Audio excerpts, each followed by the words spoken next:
Hello and welcome friends, let's ক্র্যাকের তরফ থেকে তোমাদের সকলকে স্বাগত জানাই।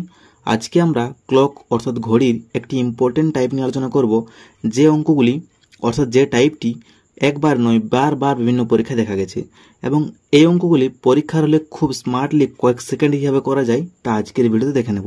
চলো স্টার্ট করা যাক। দেখো, ফার্স্ট কোয়েশ্চেন, একটি ঘড়ি ক্রমশ একটার সময় একবার, দুটার সময় দুইবার, অর্থাৎ যত সময় হবে ততবার বাজবে, অর্থাৎ তিনটার সময় তিনবার, চারটার সময় চারবার, এই সিকোয়েন্স বাজেই চলবে। তাহলে বলেছে ঘড়িটি 6 ঘন্টায় কতবার বাজবে। তো এই অঙ্কটি আমরা সিম্পল বেসিক মেথডে করতে পারি, কিন্তু একে কয়েক সেকেন্ড যেহেতু করতে হবে তাই আমরা একটা ট্রিক অ্যাপ্লাই করব। ট্রিকটি হলো n ইন্টু n প্লাস 1/2। এই সূত্রটি কিন্তু ইউনিভার্সাল সূত্র, যে কোনো ক্ষেত্রে কাজে লাগে।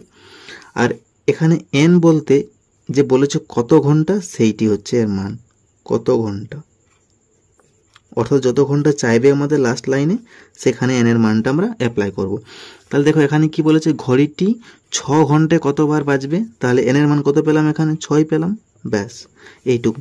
তাহলে n into n plus 1/2, n মানে হচ্ছে 6, তাহলে n প্লাস 1 মানে 6 প্লাস 1/2 কত হলো, 6 ইন্টু 7/2, 2 3 হলো 6, 7 3 হলো কত না 21।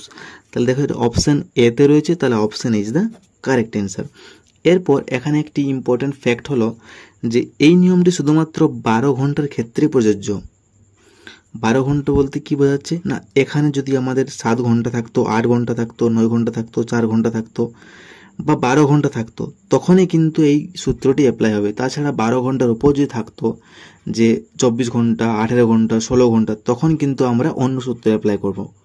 বোঝা গেছে? এবং আজকে পার্ট 1 নিয়ে আলোচনা করছি, পরের দিন এই যে 12 ঘন্টার উপরে হলে কি সূত্র অ্যাপ্লাই হবে তা আমরা সেকেন্ড পার্টে আলোচনা করব। ঠিক, পরের কোশ্চেনে যাওয়া যাক। সেকেন্ড কোশ্চেন, একটি ঘড়ি একটার সময় একবার, দুটার সময় দুবার বাজতে থাকবে, তাহলে ঘড়িটি 12 ঘন্টায় কতবার বাজবে। তাহলে আমরা আগে আলোচনা করলাম যে 12 ঘন্টা এবং 12 ঘন্টার নিচে পর্যন্ত হলে আমরা সেম সূত্র অ্যাপ্লাই করতে পারবো। সূত্রটি হলো n ইন্টু n প্লাস 1/2। এখানে যেহেতু 12 ঘন্টায় বলেছে, তাহলে n এর মান আমরা পেয়ে গেলাম কত না 12। তাহলে 12 ইন্টু 12 প্লাস 1/2 যদি গুণ করি, তাহলে কাটাকাটি করি, 2 6 হলো 12, তাহলে 6 ইন্টু 12 রেখে হলো 13, আর 13 6 হলো 78, 78।